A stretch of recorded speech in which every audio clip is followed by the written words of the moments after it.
Europe 1 qui vous plonge au cœur de l'histoire avec une historienne que l'on connaît bien ici. C'est Virginie Giraud qui nous raconte Simone Veil, qui tout au long de sa vie s'est battue pour créer un monde plus juste. Simone Veil, son combat pour la justice, un podcast en 4 épisodes entrecoupés d'archives qui parcourt la biographie de Simone Veil. À écouter dès maintenant et quand vous voulez sur europe1.fr, votre appli Europe 1 et toutes les plateformes d'écoute. 16h-18h sur Europe 1, historiquement vôtre. Stéphane Bern. Chaque après-midi dans Historiquement Vôtre vient ce moment de l'émission où je ne contrôle plus rien. C'est le quiz Bern to be alive. Un jeu tout ce qu'il y a de plus décontracté, avec parfois des questions très sérieuses, précises et informatives, et parfois totalement pas. C'est ce qui fait l'intérêt, ce charme de ce quiz. Alors jouons. Oui, mais juste avant, Jean-Luc, je vous rappelle, et je le rappelle aux auditeurs, que cette semaine, nous vous proposons de partir en croisière. C'est la croisière Hurtigruten, embarquée pour une expérience unique de 7 jours et 6 nuits pour 2 personnes à bord de l'express côtier le long des côtes de Norvège. Allez admirer de ma part, c'est parce que je ne peux pas vous accompagner, les sublimes fjords et visiter les hameaux cachés. Hurtigruten, l'express côtier de Norvège, naviguera dans les lieux les plus secrets des côtes norvégiennes. Pour partir, il faut répondre à une question, c'est très simple.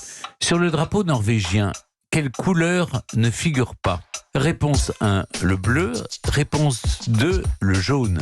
Alors, envoyez d'abord le mot croisière en majuscule au 7 39 21, 75 centimes plus coût du SMS. Et ensuite, vous donnez la bonne réponse. 3 SMS pour pouvoir participer. Bonne chance à toutes et à tous sur Europe 1. Je peux y aller ? Oui, vous pouvez y aller en Norvège, vous voulez dire, ou J'aimerais faire votre bien. quiz. Là, vous connaissez la réponse. On peut participer, Clémentine ? Si vous voulez, vous connaissez la réponse. Non. Vous connaissez pas la réponse ? Alors, Clémentine, voyons. Moi, je connais la réponse. Il commence bien ce quiz. C'est sur le... C'est le jaune, non ? Je sais pas. Il ne faut pas aider nos auditeurs. C'est déjà assez difficile comme ça. Le drapeau suédois qui est jaune et bleu, me semble-t-il. Oui. Le drapeau danois, il n'est pas rouge et blanc. Mais comme vous savez, les gens ne vont pas vous emmener en croisière non plus. Non, Si, n'y croyez pas. plus que vous, en tout cas. Voilà. Moi, j'ai des goûts très simples et j'ai pas de chien. Dis donc. Il y a une bonne ambiance.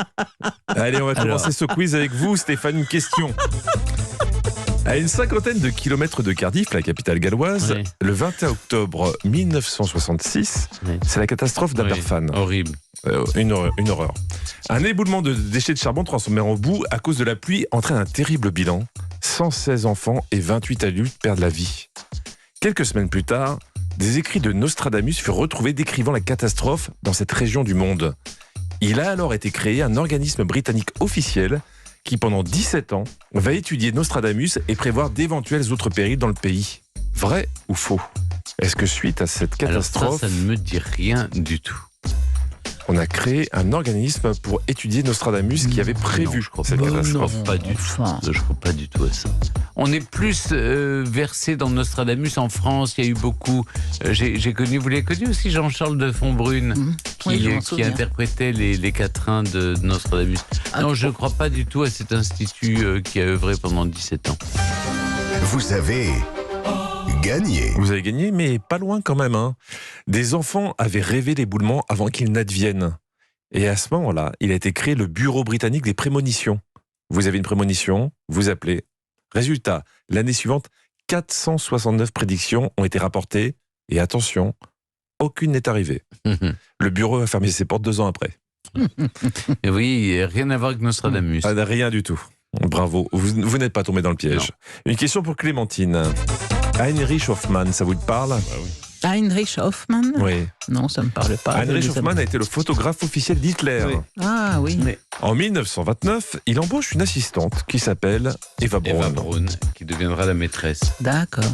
Si vous voulez vous donner les réponses, vous voulez vraiment qu'elle parte en Norvège. Ah oui, c'est vrai. Un jour, Heinrich vient à son atelier avec Adolphe, et c'est ainsi qu'Hitler et Eva Braun se sont rencontrés. Vrai ou faux ? Oui, c'est vrai. C'est vrai. Oui, vous a tout dit. Non, mais oui, voilà, d'accord. Vous avez gagné. Vous avez gagné. Eva a 17 ans, elle confiera à sa sœur, également assistante dans l'atelier photo, Adolphe me dévorait des yeux. Puis elle va le décrire comme un gentleman d'un certain âge, arborant une moustache amusante et portant un gros chapeau de feutre. Il aimait bien les jeunes filles, vraiment jeunes et blondinettes. Avant Eva Braun, me semble-t-il, il y en a une qui s'est suicidée par amour pour lui. Il a suscité des passions de tous ordres. En tout cas, vous venez d'égaliser. Félicitations à vous. Stéphane, c'est pour vous. Stéphane, j'aimerais faire appel au Christophe Ondelat qui est en vous. Oui. C'est une image. Une question de crime. Exactement. Dans l'histoire du crime, qu'est-ce qui est arrivé en premier ? L'utilisation du microscope pour voir si on a affaire à du sang humain ou la diffusion d'un portrait robot ?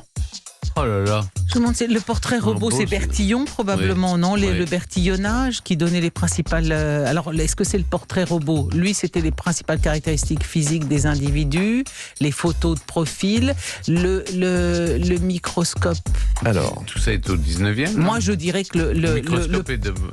Non, moi je pense que le portrait... Alors, écoutez, le portrait robot, on a pu faire... Regardez, quand on décrit Cadoudal, lorsqu'il est l'ennemi public numéro 1, ventru, le cou très large, alors c'est une forme de C'est portrait pas robot. Vidocq, le portrait robot. Mais si c'est Vidocq, ça veut dire que c'est avant le microscope. il me faut une réponse. Est-ce que le microscope a servi avant ou après le portrait robot ? Parce qu'en plus, les groupes sanguins, les Rhésus, c'est après Pasteur. C'est Ça. oui. Donc c'est forcément le portrait robot d'abord. Oh là, mais moi, la dernière fois, je vous ai induit en erreur, Stéphane, donc je ne prends pas la Microscope responsabilité. d'abord. Le microscope est arrivé d'abord pour Stéphane Bern. Donc vous ne suivez pas Clémentine. Non, et on va non, voir elle- si vous avez raison. Elle m'enduit d'erreur. Vous avez encore gagné. Et voilà, et il est content. Étonnant. Mais ça dépend. Qu'appelez-vous un portrait Ah, robot ? voilà, C'est voilà. ça la question. Et capez-vous un microscope aussi. Ah non, microscope, ça, d'accord. C'est le truc qu'utilise David Cassel-Lopez pour Mais est-ce qu'on vérifier. considère qu'une description physique d'un individu est un portrait robot ? Alors, Qu'appelez-vous un portrait robot ? le microscope est arrivé en premier. Joseph Leidy est en 1846 la première personne à vérifier le sang trouvé sur un accusé. Il disait que c'était du poulet et c'était du sang humain. Scotland Yard a diffusé son premier avis de recherche dessiné à partir d'un témoignage, mais ça c'était en 1881. Oui, mais moi, écoutez, je ne dis rien, mais je me Mais vous souviens en de la... pensez pas. Je me demande dans quelle mesure la description de Cadoudal, lorsqu'il était l'ennemi public numéro 1, recherché en effet par Vidocq, n'était pas appuyé sur un portrait Est-ce qu'il a dessiné. été dessiné ça... Écoutez, on va Écoutez, vérifier faut ça. vérifier. On va vérifier ça. Faisons Elle vous vérifier enverra par un nos mail, spécialistes. Comme d'habitude. De toute façon, j'ai créé... Avant de vous coucher, vous aurez un mail C'est ça. ce soir. Comment mais si, ça C'est ça. existait. Et toute en la nuit. 1800. Réponds. Une question pour vous, Clémentine. En 1942, le FBI possédait 10 millions d'empreintes digitales. Tous les mois, il en ajoutait 400 000 dans ses archives. Et rien, à l'époque, évidemment, n'était numérique. Donc, on stockait le tout dans un bâtiment qui est aujourd'hui un complexe sportif qui fait parfois patinoire. Ma question, en quelle année le FBI a installé des ordinateurs pour faciliter les recherches d'empreintes digitales ? En 1970, en 1980 ou en 1990 ? Alors donc, 70... Mais les ordinateurs sont super sommaires. Comment a-t-on fait ? Non, dans les années 80, on est encore sur des tout petits Apple. Là, on fait de la programmation sur des cartes. À moins d'avoir un ordinateur ultra puissant. C'est le FBI. C'est le C'est le FBI, en même FBI temps. quand même. Hein. Alors, dans ces cas-là, partons totalement de l'autre côté. À ce moment-là, 70. Dernière réponse ? Non, je vois pas ça dans les affaires criminelles. Alors ? Non, moi j'étais sur 90, j'assume, tant pis. Ça va être 80, je sais pas, j'ai un mauvais feeling. Allez, on part sur 90. Vous avez perdu. Vous avez un très bon mauvais feeling. C'était 80, c'est ça ? Évidemment, c'était 1980. En 1950, le FBI avait plus de 100 millions de cartes digitales d'empreintes qui étaient gérées manuellement. 200 millions en 1971. Imaginez le soulagement qu'en Oh là 1980, là. ils ont tout numérisé. Ah, le travail. En tout cas, bon, voilà, Ouais, j'ai gagné. il faut partir, non, madame. vous avez qu'une question là. Non, Ah bah non, si, c'est bon. si, Ah, c'est il vrai, a 2 déjà points. gagné, mais j'ai oui. eu 2 mais points. oui. Ah, bravo, bon, c'est Désolé. bien. Faut pas rester là, madame. Oh, c'était pas bien ce Merci quiz. Clémentine, à demain.